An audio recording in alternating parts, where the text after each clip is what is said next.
दो तीन चार पाँच छः सात आठ आठ सात छः पाँच चार तीन रुक जाओ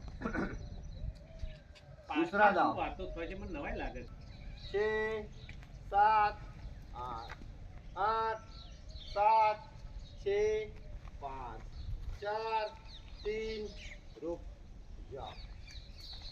चलो दाव करो तो खबर पड़ी ना आम आगे गए अच्छा चुवांगे बीजो दाव आम करी साइड में ठीक याद रखिए હવે तीसरा दाव धीरे धीरे शुरू 1 2 जो पगना पंजा पर उभा રહેવાનું 3 4 बराबर तो स्टार्ट करीशू चलो तीसरा दाव लीडर के साथ शुरू 1 2 3